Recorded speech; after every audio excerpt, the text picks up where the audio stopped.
Hello, my creative brothers and sisters. Sourdough here. And I want to tell you about some cool new things we got for you at notrealart.com. We just launched our artist education program where you can learn and grow your arts career. We call it the Not Real Art School. Not Real Art School features 5 free courses with top artists and business experts, all who spoke at our Creators Conference in 2019.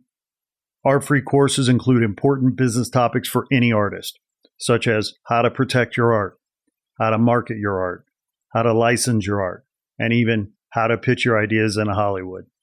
Our Not Real Art School program also contains free career advice from top artists who tell you how they achieve success in their careers. These artists include Jorge Gutierrez, Logan Hicks, Julie B., and Human. Take advantage of this empowering content today. Just visit notrealart.com and click on the school link to get access to this valuable educational content. And the best part is, it's all free. Yes, free. So you have nothing to lose and everything to gain. Visit notrealart.com today to learn this important business knowledge and grow your arts career. Here's more good news. Not Real Art now offers a new art buying program in collaboration with LA-based art publisher Sugar Press Art.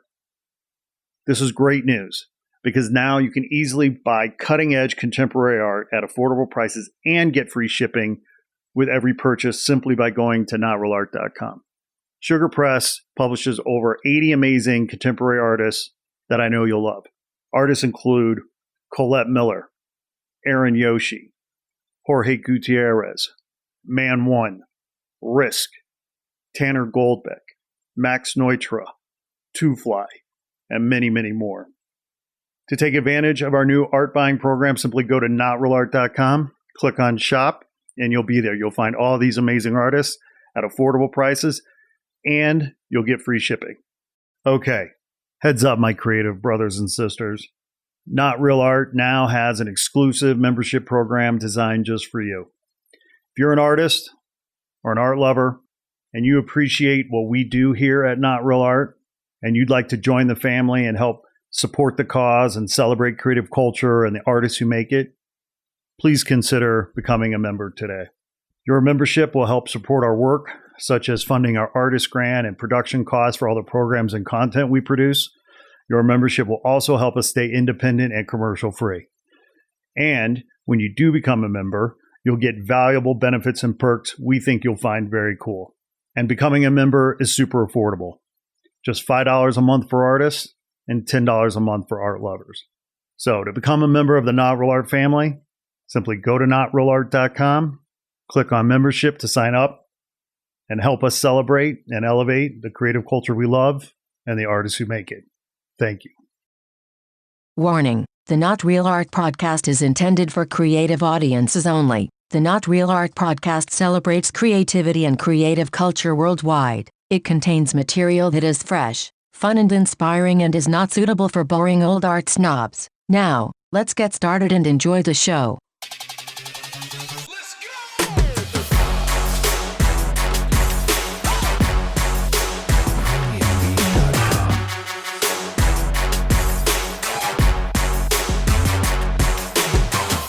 Greetings and salutations, my creative brothers and sisters. Welcome to Not Real Art, the podcast that celebrates creative culture.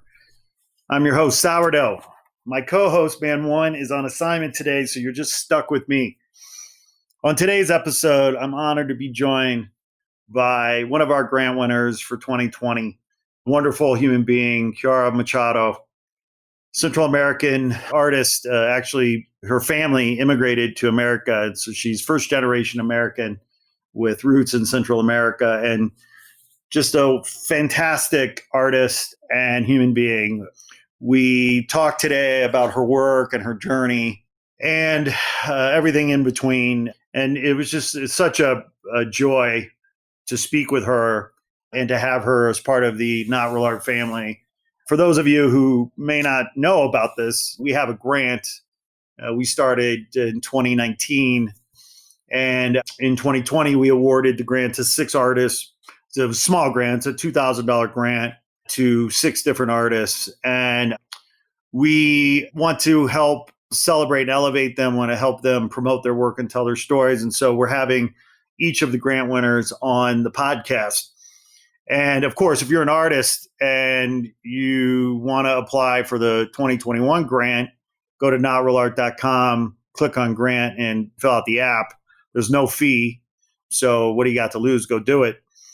But I just really enjoyed my talk with Kiara. She's so smart.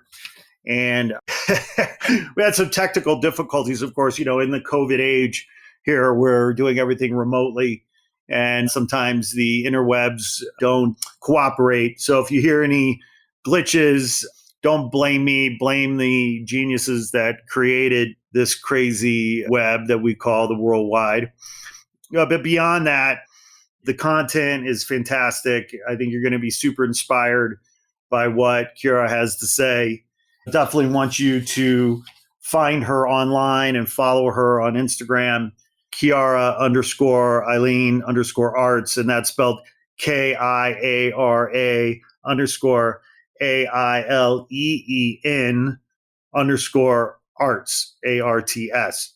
So be sure to follow her on Instagram and show some love. Lastly, before I sign off and get into this interview, which I know you're going to really, really appreciate, I just can't help but encourage all the folks out there who have not yet registered to vote in this year's presidential election, arguably the most consequential election in the history of this country. So time is running out to register. So don't hesitate. Get out there, get registered to vote, and make sure your voice is heard on November 3rd. And so, with that being said, let's not waste any more time. Let's get into this interview with the delightful and charming and multi-talented Kiara Machado. Let's go!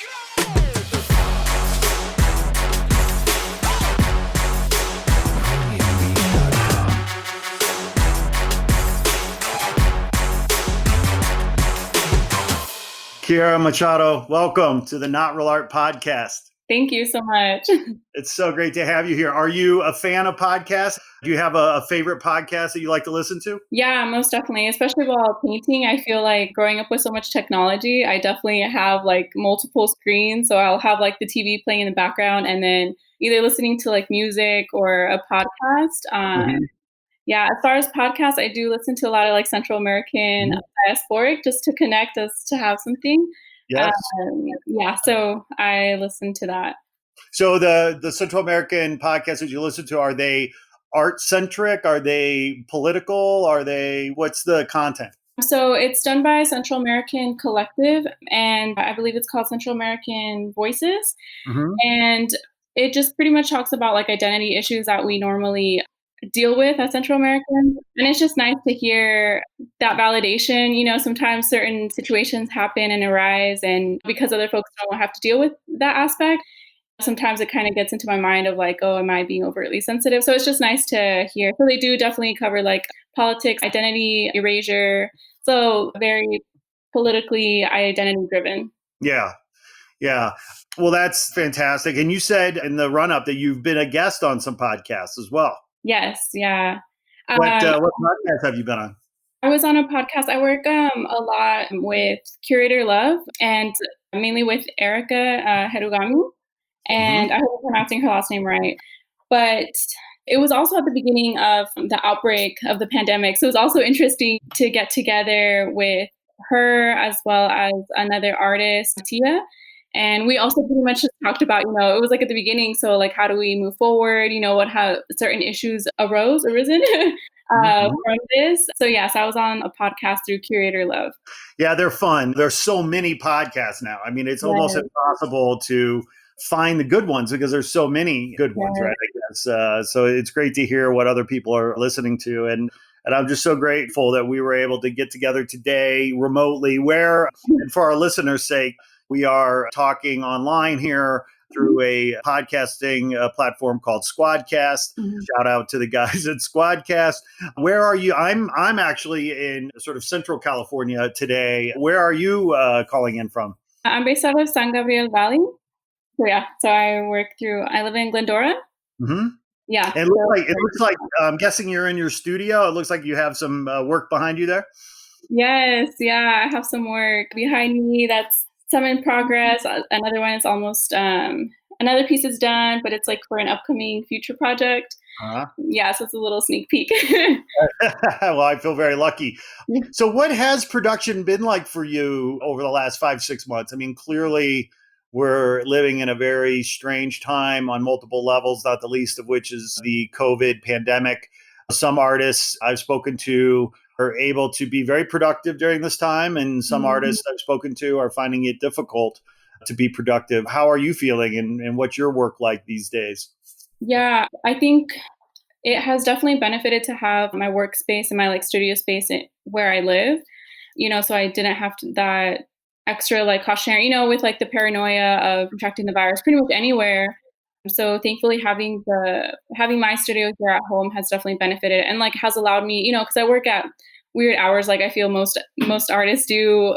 I definitely messed up my sleeping schedule, like fully blown into working overnight. So the productivity, thankfully, I feel like that has been one of like my saviors of being able to fully focus on and not have any distractions in the sense of like, as to before having meetings like in person or going to certain places, and then also like LA traffic. I've also put that cuts out hours too. So or commuting, public transit and things like that. So definitely having it here, I've been able to work, thankfully. But I think the only thing that has gone in the way is, like you said, like the virus and COVID is like one of the factors that are happening right now, right? Especially like with Black Lives Matter. So Yes. I think that was like another thing of I felt very weird and strange and like not right to be promoting my artwork during this time that, of course, like the issues with Black Lives Matter it's always been there. Like these issues have always been there.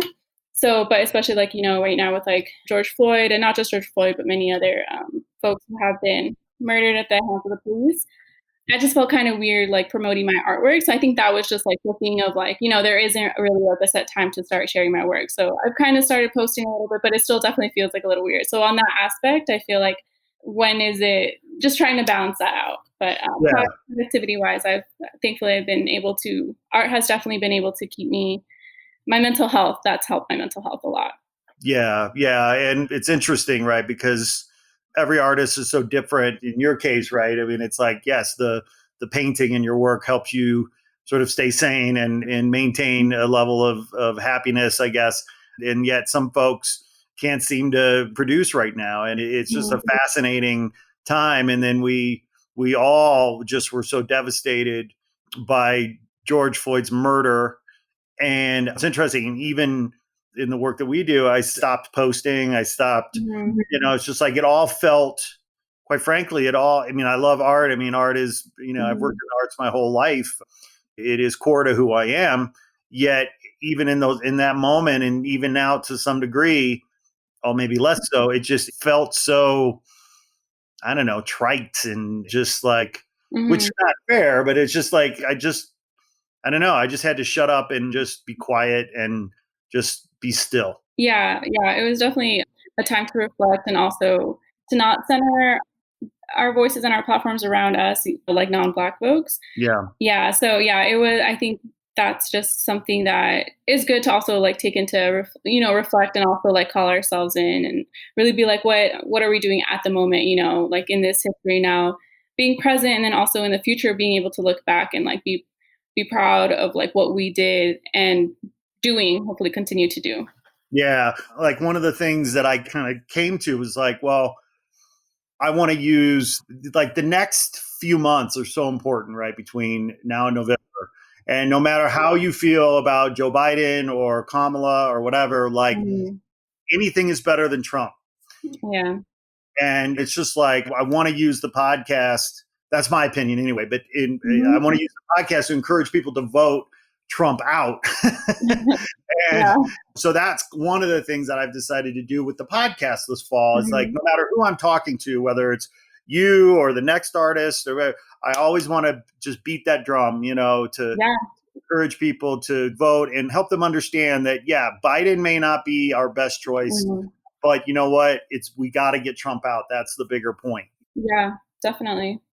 Yeah, and I think that's a huge positive way of, with technology, with these podcasts, like you said, of being able to, and it is different, you're not physically there, we're not physically talking, but we're still able to connect and have these conversations. And it's good to continue to hold these conversations, not just because there's also been a lot of that of more than just an Instagram post, right? It's like actually taking those posts or like reposting into actions and actually using this platform, whatever platform folks have, to actually do something and continue to do something, not like, after the burnout, after like the hype or whatever, but continue to talk about these issues.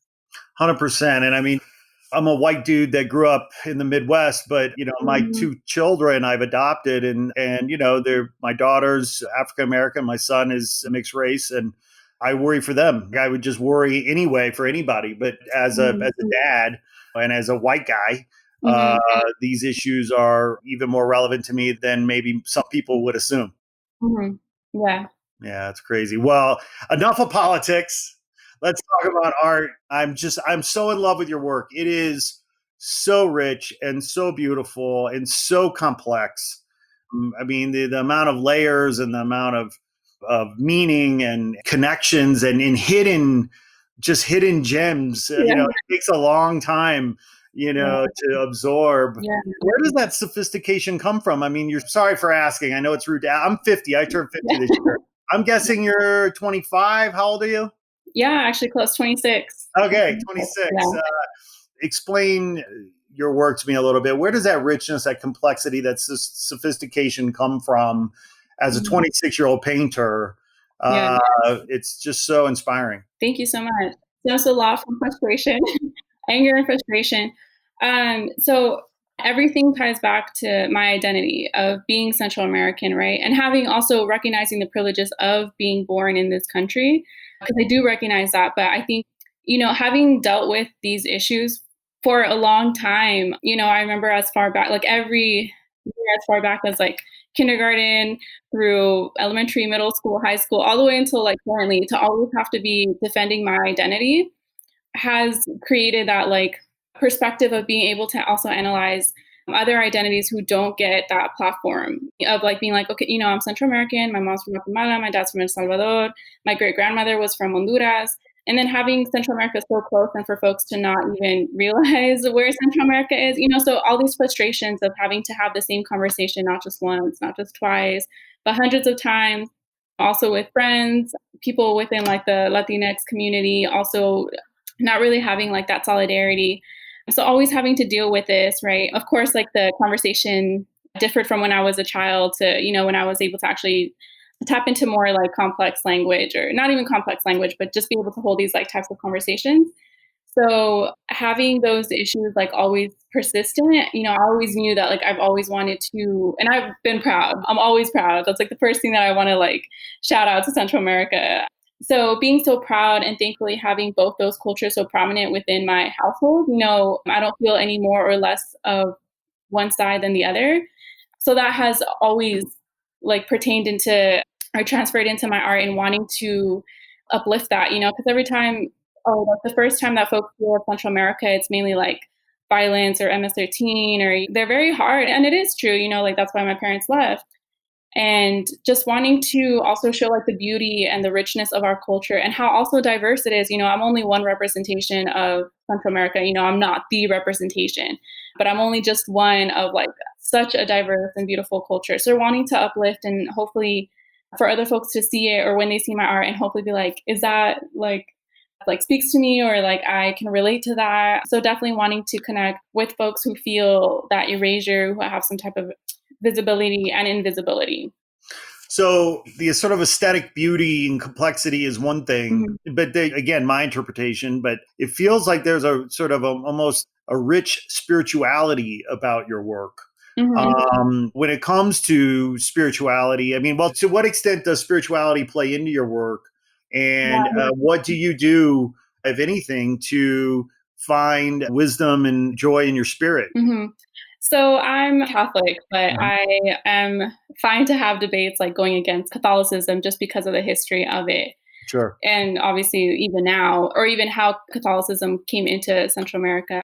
So on that aspect, definitely, I think the use of like the botanicals within, I think anytime of stress, like with anybody, right? Going back into nature and really appreciating the nature and like really respecting it. And then also, I think it also comes with like just generations of, we have these things of like whenever I get sick or certain types of things of like alternative medicinal uses, like my grandma will have all these alternatives, especially right now with COVID, certain things have happened.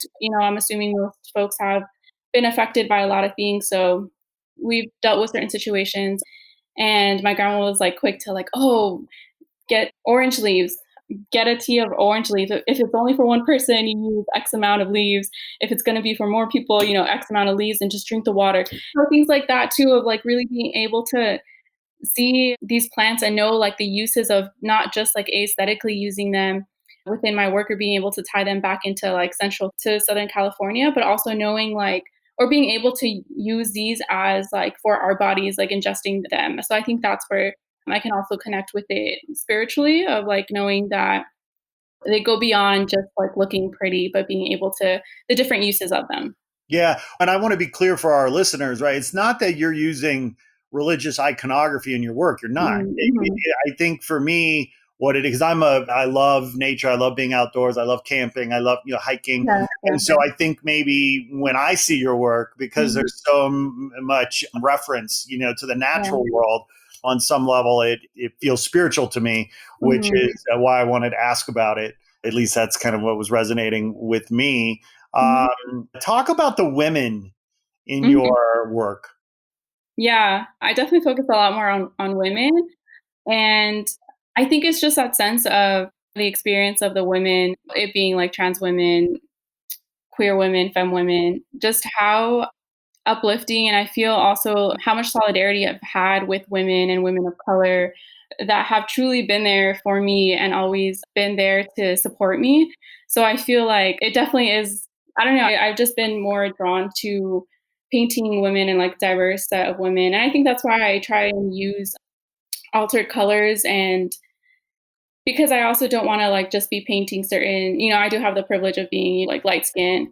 So I wouldn't also want to like just focus on painting like a particular skin color. So I think that's why also trying to use highly saturated colors and like hues really envelop and try to uplift a variety of women. But I think also just having really strong roles of, my mother and my grandmother, and being able to like hold these conversations and things that have maybe seemed normal that I've realized are radical, have been radical, even both my grandmothers were single, and even like having that as like during the times that they were growing up in Central Guatemala and El Salvador, I realized like how radical that was and the type of work that they were doing and just how strong-willed they are of just literally like their existence being that resistance within like the community. Like it's just such a natural just to paint women. Yeah. Do you get back to Central America from time to time? Yeah, so it's been a little harder just because of my schedule. But now that I finished school and now that COVID hit, I was really happy I was looking forward to going back. My mom and my sisters have gone more recently. I was able to go to Guatemala a few years ago, and El Salvador I haven't been to a long time, but my dad would go, but he'd be like, oh, I'm going tomorrow. Do you want to go? So I was like, well, I have school, so I can't really go. But hopefully once COVID passes and hopefully once it gets safer, we were planning a trip to go. So hopefully soon we'll be able to go again. Yeah. Why do you think there's such naivete and/or ignorance around the amazing nuance and complexity and diversity, I'll use the word diversity, about what I'll call Latin cultures? So many people think, oh, Mexico, South America, Central America, it's all the same. And by the way, nothing could be further from the truth. Yeah.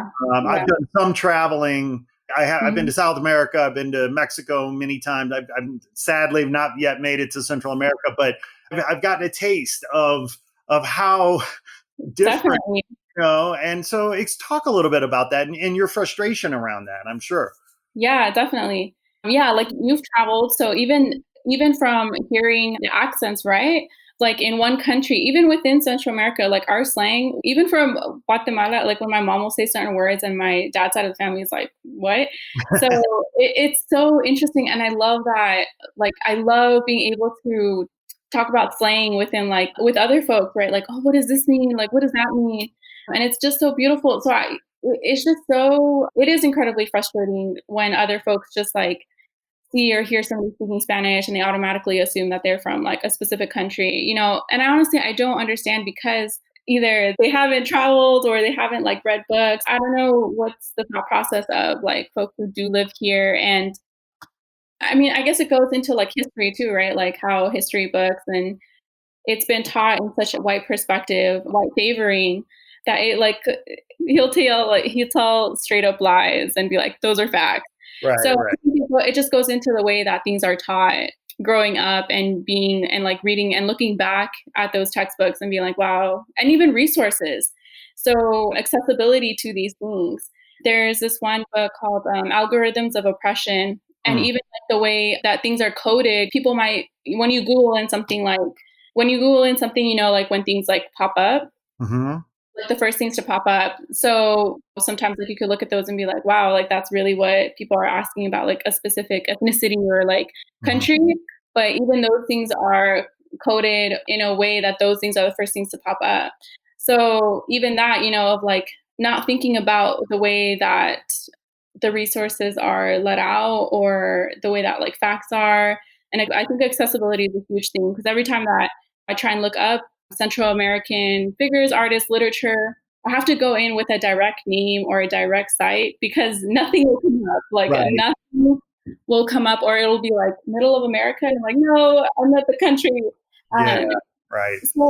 So I think a lot of factors go into the play of why folks just like clump together, folks who look a certain way or they have a certain idea, right? Because there's a huge Black community presence within Mexico, Central, South America, and yet that's not the very first thing that people are astounded, when there's Afro, Latinx, or Black folks speaking Spanish, So I think, it's something that both within America, Latinx community, it's just a huge issue. There's so many intersecting factors that go into play with the erasure or the clumping together of a certain ethnicity or race. Yeah, no, that's fascinating about the example about Google. I mean, that's a very specific example of systemic racism, right? Yeah, and it's something that doesn't like pop into our heads because we're so used to seeing that we either don't question until, it comes up through this book, just like learning or like reading, but it's like, thankfully somebody else has done that research, but it's like, wow, it like brings up other questions of like, oh, okay, so it's not just like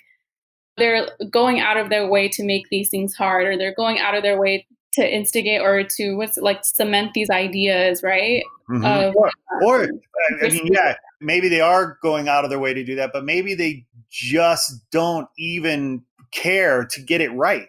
Right. Yeah. Like that's the other thing too that's so frustrating. It's like, oh, it's not a priority to represent the truth accurately. Well, hey, I have a question for you. Do you remember the first drawing or painting that you ever made? I don't. I do know that I would draw a lot of like my sister's projects because I was like, oh, that's easy. And my sister's like 7 years older than I am.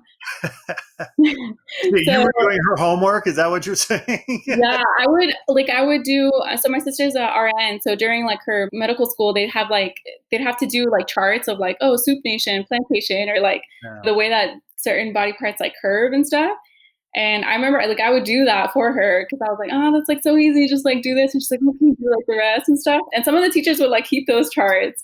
But I don't remember my very like first drawing. I remember like certain things of like coloring like in kindergarten. And I do remember like my very first thought of being like, I want to be an artist. Like that's what I want to be. But then I would like change it, because of like, I'd be like, no, I need money. So I was like, I guess I'll be a doctor. I don't remember what it sounds like, right? Like you as so many artists are, right? You're born into it and you just have those muscles, you have those synapses firing in the brain.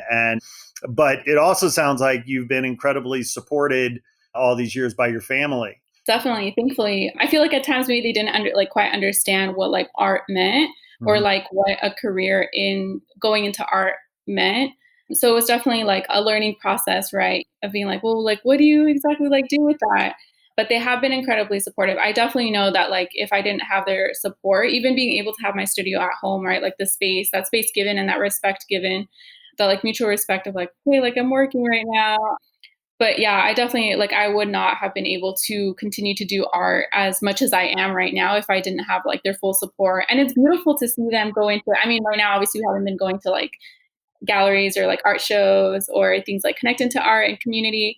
But it's really beautiful to see them like have like start like questioning things, or like they would go through stages of like everything's art, like that's art, and I'm like, no, you can like question stuff, like you like have to don't give it all credit, even if it's like in a museum setting, like Right. so it's really cool now, like the development of like these thought process, because now they're like, I don't like that, you know? So it's really cool to have these like conversations and see them like really, because they miss like the shows, they like miss going to it and like getting dressed up and like holding space and like being like, yeah, we're meant to be here.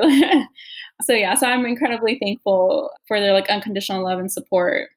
Yeah, I mean, that's so important for any child, right? Mm-hmm. And rare for so many children. But as somebody who has many friends whose family immigrated from other countries. I mean, I have friends that were had a lot of pressure from their parents, Definitely, to get a real job, yeah. whether it's a doctor or a lawyer, or an accountant or whatever, because they risked everything to come to this country. And so the notion that your son or daughter are going to be an artist could be very stressful. And being a first generation American yourself, I get the sense that you never really had that pressure. I felt like I put it on myself, because I think that even though my first thought was I'm going to be an artist, I definitely changed it and I changed it like all throughout until I went to community college before going to Cal State Long Beach. Mm-hmm. And even until then, I was like, I changed it from like a doctor to nurse to like lawyer. I was like, maybe I can do it. So you were once a declared medical student, a biology student, and a law student. Like you declared majors in those areas? No, I hadn't declared them, but I was like prepping myself mentally. Like before graduating high school, I was like, I think I can do it. I was like, I can shut this down. And I was like, no, once I got into community college and I felt the difference, I think because there was a time when I didn't do art and I just like, I felt it. And so I was like, I think I took like a art class in community college and I was like, yeah, this is what's been missing. But then even then I was trying to go into the arts, but with like a more, I guess like in that back then, like in a more like respectable manner, or like was something that I would be like economic stability. So I was like, oh, maybe like art therapy. Mm-hmm. I mean, you can get an MFA in, but I was like, oh, I can, if I say like art therapy, maybe like extended family members or like they'll understand what that is. Yes. But I just like I couldn't. And then it comes also because like my older sisters are a registered nurse. My middle sister's she's a marriage and family therapist. Mm-hmm. So I was like, oh man. But I think they see in like how hard I work and how much I go out of my way to like look for opportunities, which thankfully to their like work ethic, I got that too, and I just applied it to art. But yeah, I definitely felt those pressures within myself. Well, that kind of work ethic is so key, right? Because I know a lot of artists who are talented, but they're lazy. Mm-hmm. And that's not going to work. Mm-hmm. And I think Chuck Close or somebody said, inspiration is for amateurs, right? You get up, you go to the office, you go to the studio every morning, mm-hmm. and you work. And, some of it will be garbage that you won't be happy with, but mm-hmm. that's how you get to the good stuff that you like. It's also about the work ethic to promote that work and market that work. You seem to be incredibly rigorous about your career from what I could tell. Definitely. And I think that comes from even from choosing to go into the arts and be like, okay, I would love to be able to sustain my parents and for them to like not just have to worry about me, but that I could like sustain them. That if hopefully I'm able to like continue to show outside of California, but for me to be able to like fund their expenses too, not just cover like mine, that's like the ultimate goal of for them to rest easy and like actually be able to enjoy the life that they've worked so hard for. But yeah, I actually forgot the question. Sorry. No, we're just no question really. I think we're just talking about the importance of work ethic and being rigorous and being disciplined about showing up every day and not just making work, but also about handling the business, which I know a lot of artists really don't like having to do. Yeah, I think the business side is definitely hardest for me because that is something that I feel should be taught or like be included in undergrad Yeah. because it's something even from like protecting my own work or like I have no knowledge, it's all about like trial and error and like doing invoices or handling certain things. But yeah, the business side, I do definitely wish that that would be like incorporated somehow, or that like I should have taken like a business class. But I do feel like it could have been incorporated into like the BFA program, just to even have like a few things that be like, well, this is going to come up, or if this comes up, because the business side is definitely something that I've had to learn like on my own. Or like sometimes like I'll be able to like ask other friends who maybe have like gone through similar situations. But yeah, the business side is something that like I'm still definitely learning and will probably continue to learn. And now I feel like I do have like certain resources or certain folks that like I can ask. But yeah, the business side is a work in progress forever. No, but you hit the nail on the head. I mean, the fact that art colleges, universities, art schools with art programs, it's, well, this might sound extreme, but I would argue it's unethical at best and immoral at worst that they don't teach artists how Definitely. to handle their business. And because not only should art schools be teaching kind of business 101, but they Hmm. should be teaching artists how the art market works, how the art industry works, how the gallery system works or doesn't. Yeah, yeah, definitely. Yeah, because, once we graduate, then it's just like all on our own. Yeah. And yeah, there's like many aspects of like, yeah, like not just like curators, but maybe like folks who work in the gallery. Like, how do you like work those relations, or how do you like hold these conversations, or how do you bring up certain topics, and then yeah, it definitely is hard because yeah, of course they teach you like the technical, like actually like physically like painting or whatever your medium of choice is. But yeah, going beyond that, it's like it's just that like they just purely focus on that, and it would have definitely helped to have some knowledge versus like going in it now and like kind of learning as I go. And that's definitely something that I feel like hopefully will get incorporated or will be like worked in there somehow, because I think that would definitely be beneficial to like future artists. Well, and I feel like there are more resources now for artists to learn about business, to, whether it's, Hmm. master classes online or whether it's conferences or whatever, where you can go and learn. Yeah. And that's great. And I mean, part of it too is just being driven by the fact that because of technology, digital technology specifically, has democratized business and commerce in a way that, Hmm. I mean, when I was in high school, there was no internet. I couldn't have started a business. Now, Yeah. a high school student can run $1 million business on, because Hmm. they started a website. And so artists now can leapfrog over the gallery Yeah. model and go Hmm. directly to consumers, which and collectors, which sounds great and it is great, but it's also Hmm. fraught with all kinds of challenges because it's not just about having a website, but it's about having a website that is set up properly and you're using Yeah. SEO best practice. It's like all this stuff that is, Yeah. you got to learn. It's stressful. Yeah. And it's like, and again, it's like only one person, like it's only me like handling like all these things. So it's like, yeah, like a website, I did like the bare minimum, like I'm still learning, like I don't know how to do these things. But yeah, and it's like I'm not just like focused on that. It's like creating work, writing artist statements, like applying for grants, finding like economic stability. Yeah, it's just like one person. Like I feel like most artists like struggle with this. Like you're the manager, CEO, like employer. So yeah, that like of also like trying to like set schedules of like trying to remember everything, Mhm. setting everything up. Like yeah, Yeah. And, it's a lot. and the other thing though, too, is like, artists are not alone. I mean, I don't care what business you're in. You got into business because you loved something. So like whether you were a baker and you love baking, you want to start a bakery, or whether you're even a doctor, you want to go practice medicine. There's all of this stuff that goes around being Yeah. in business. Nobody likes paying their taxes.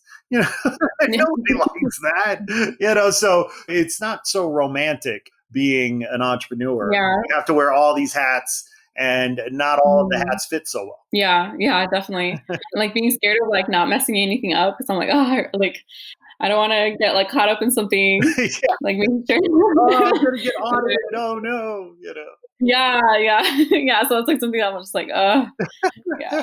Well, you mentioned applying for grants. How many grants do you think you've applied for in your practice over the last, many years? I have no Oh, idea.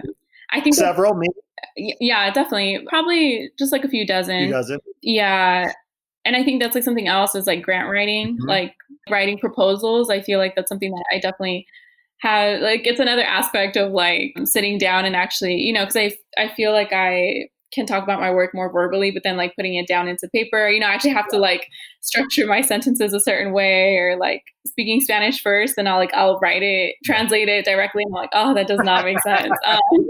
There's like other factors that I'm just like, oh, I really need to practice. And then also like searching like certain grants, or like which ones will be beneficial, or which ones like have fees too. You know, like sometimes I have any, most of the time I don't. So it's like also seeing like, oh, is it worth it to like risk spending that fee? And then like, maybe I do, maybe I don't. But I have definitely applied for a few, at least a few dozen grants. Where do you find when you look for grants that you might want to apply for? Where do you typically go to find grant opportunities?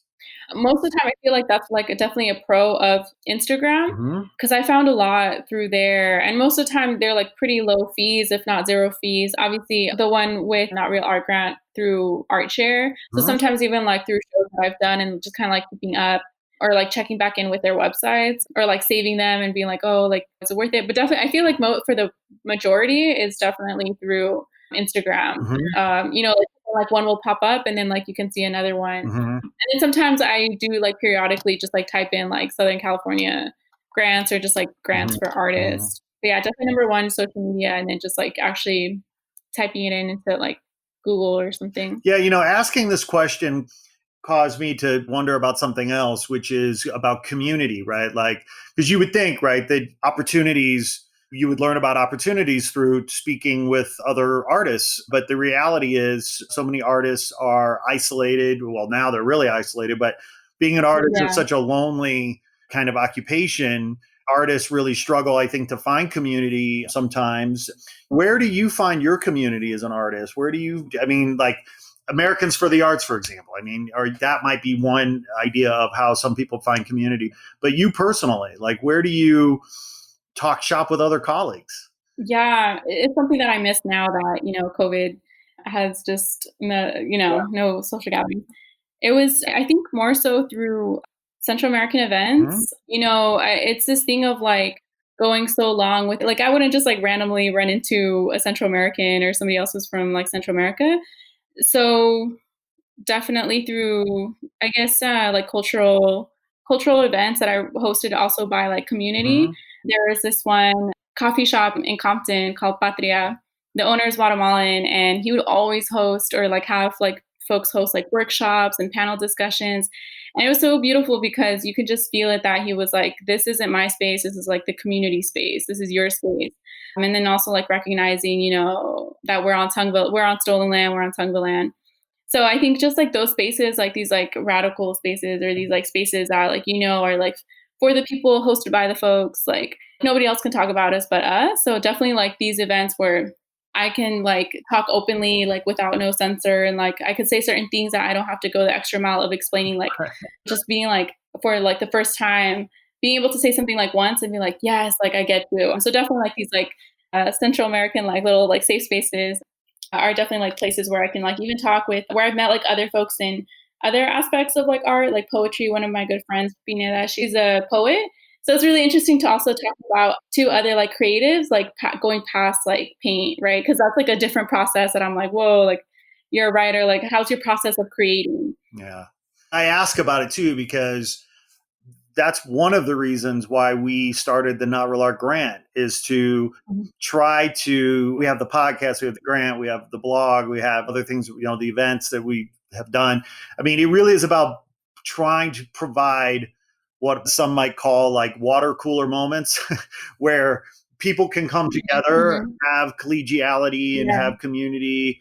Because being an artist, a creative, sometimes is very lonely. You're working, and you don't often get to share and learn from others. So it just feels like a really important, area for artists. So I just feel like artists need more opportunities to come together and share and learn and grow, and to create, the grant or the conference or the podcast to try to serve as like a water cooler kind of experience, because it's lonely being an artist sometimes. Yeah, and I think that's why I was really looking forward to meeting the other recipients too.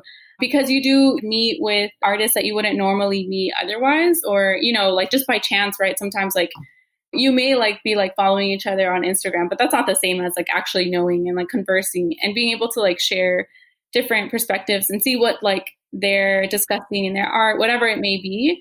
But yeah, definitely being able to like meet artists and see what they're like creating and what their thought process is. Well, and even getting back to what you were saying about some of the business stuff, it's like you're trying to figure this stuff out on your own. But if you could talk to another colleague and maybe they have done that before and they can tell you, oh, yeah, do it this way. It's that kind of knowledge sharing, which is so important. Definitely. So speaking of the Not Real Art Grant, I'm so honored and grateful that you applied and that, of course, here we are. You are an official recipient of the grant. And so we're just so fortunate and honored to have you part of the Not Real Art family. It's so exciting. I was so nervous to even see if I had gotten it. I hadn't like told my family that I had applied. So I was like, and then I remember because it was like at a certain time and I was like, I'm gonna sleep. And I was like, if it doesn't happen, it's fine. I can like work off. And I think Jackie had texted me. She was like, congratulations, like we got it. And I was like, oh, okay. I was just so humbled to even be able to like have the opportunity to be chosen. And again, just like have that economic stability and like have that like community and like know that, other folks were like looking and like actually like maybe like connected with my work or like took the time also, because I know, I've never been on a panel, so I'm sure that must be like such a grueling process to like read everybody's work and like. So thank you for taking the time. Yeah, stressful, because you know how meaningful it is to all the artists, and you have a natural love for all the artists and respect for all the artists. But at the end of the day, there can only be 6 recipients. But we're so proud of our recipients last year. Last year we did it a little bit differently. We awarded $1,000 to 12 artists, which was great and obviously meaningful to them, to us, what have you. But this year we decided, let's pare that down a little bit. And so we ended up going with 6 recipients for $2,000 grants. But for us, it's not just about awarding the grants and walking away. I mean, we really think of our grant recipients as part of the family. And it's not just about, see you later. We want to keep a relationship and keep things going. I mean, some of last year's grant recipients now, write for our blog. We've hired a couple of the recipients for some creative projects that we have going on. So trying to really a platform, right, to what I like to say, celebrate and elevate artists and their work, because it feels like more than anything, artists want and need help promoting their work, telling their stories.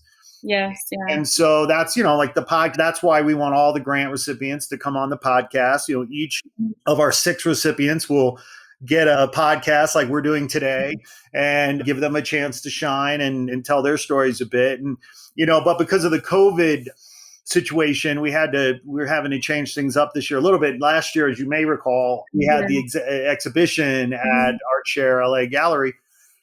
This year we're going to make that a virtual exhibition. So we'll be doing something online featuring everybody and their work. And we'll be promoting that and driving traffic to that. But we're also looking at trying to do a public projection, like a public relation where we're projecting work in a public space and sort of promoting everybody and celebrating everybody that way. Yeah, it is interesting to have to like plan, like alter, change it, think of how to like promote art through this pandemic. Yes.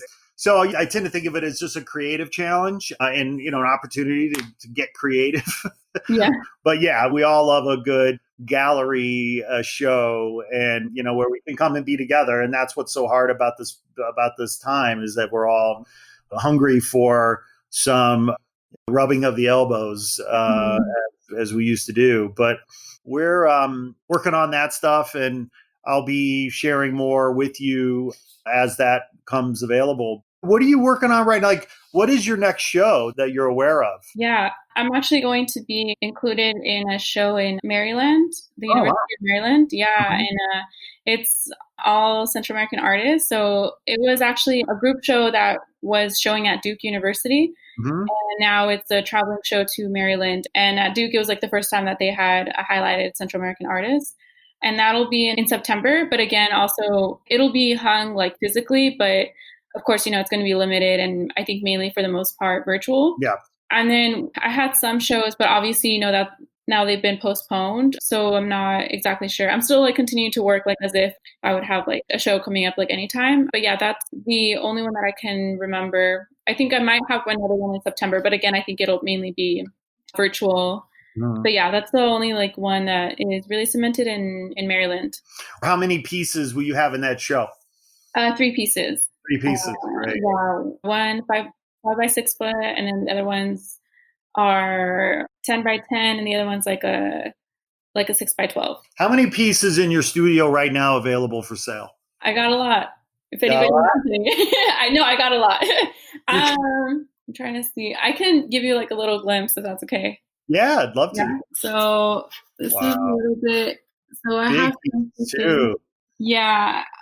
So let me see if I can. I just love your color palette. It is so just soothing and pleasing to the eye. Like it's just beautiful. Yeah. So I have a few. Those are all like works in progress, but I have some of like my paintings from. I had a solo show in San Francisco, so I have a few from there. I have like around like 20 paintings available for sale. I can think of. Yeah. Well, we'll be sure to tell all of our listeners where to find you. That being said, where on social can they find you? Yeah, so I only stick to Instagram because that's all I can handle right now. So it's Kiara_Eileen_arts. So Kiara Eileen Arts is my social media.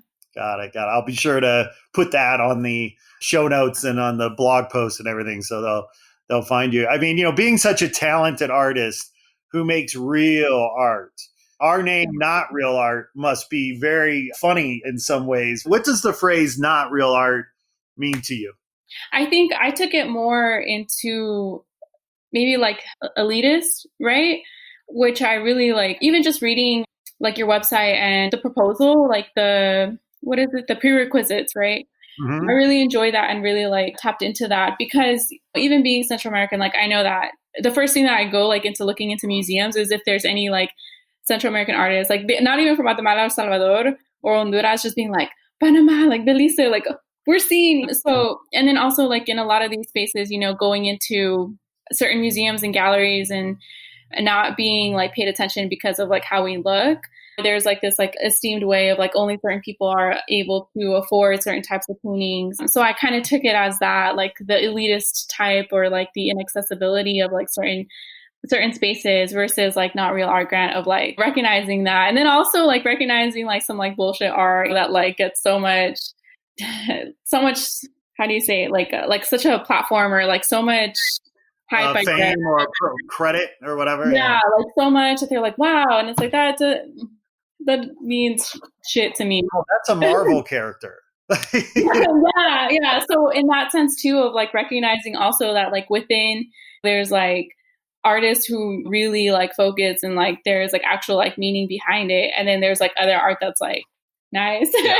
Yeah. It's sort of like cotton candy or something, right? Yeah. Well, I'd like to ask all the grant recipients, that question about our name, Not Real Art, and you hit the nail on the head. I mean, we aspire to be the alternative, right, to the elitist sort of snobby. We came up with Not Real Art about 2 years ago. And over the last couple of years, when I talk to artists about it, or say to artists, they get the joke immediately. Artists laugh. Oh, that's so great. We love it because they get the joke. Yes. So many gallerists or collectors or patrons I talk to, they scratch their head and they get a grimace look on their face and say, "What?" Like, oh, that's a dig at me. Yeah. Did you ever see the movie Velvet Buzzsaw? Velvet Buzzsaw? No. I'm going to make a note of that. So I also have some paintings in the opening scene. Really? Yeah, the Miami Basil, is that how you pronounce it? Basel. Mm-hmm. Basil? Yeah, in like the opening scenes when they're walking, the paintings behind Jake Gyllenhaal.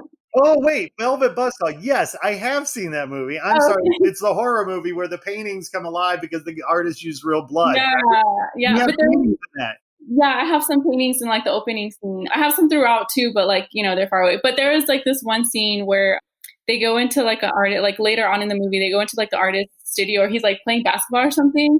Or he's like in his studio and there's like a pile of trash and this guy like walks up and he's like, wow, that's beautiful. And he's like, that's trash. Like, and that just like, that was beautiful. Yeah. I was just like, that's exactly what it is. When like other people start seeing like everything as art and it's like, that literally means nothing. Like that's sincerely like trash. That's bubble gum on the floor. Yeah, that's yeah. Yeah, that. Very cool. Well, Kiara, I am so, as I said, charmed and fortunate and grateful for our time together today and our new friendship. Thank you so much. Yeah, especially during these times, it's nice to see, like, to talk to somebody new outside. I love my family, but it's nice to connect. I know. I can say the same thing. I love my kids. I love my wife, but you know what? It's nice to talk to another person. Yeah, outside of like the grocery, like limited, like going to the groceries and be like, hey, yeah, it's nice to connect. I find myself running a lot of errands right now. It's like, oh no, I'll go take the trash out. Yeah. But, well, please know that we are here for you. Don't ever hesitate to call or text or whatever about anything. Obviously, we'll be talking more in the next few weeks about some of the stuff that's coming up. But congratulations, Kiara, you deserve it. And thanks again for being a part of the Not Real Art family. Thank you so much. Thank you. It's been such a heartwarming welcome. So I definitely appreciate all aspects, like you mentioned, not just giving us the money and then like piecing out. Thank you so much for creating that community and wanting to create that community and being knowledgeable and accountable of trash art too. Excellent. Well, you are more than welcome. The honor is all ours. And you have a beautiful day. Are you going to be painting this afternoon? What does the rest of your day look like? Definitely. Yeah. Up until like 5 a.m. Just like continuing to work, probably like look into some grants or something. Great. But yeah, definitely working and like painting. Sounds good. Well, enjoy. Have a beautiful evening. Thank you. Bye. Hey there. Thanks for tuning in. Please be sure to like this episode, write a review, and share with your friends on social. And if you haven't already done so, please press the subscribe button and follow us on Instagram at Not Real Art World. If you're an artist, be sure to apply for our 2021 Artist Grant at notrealart.com. Sourdough out.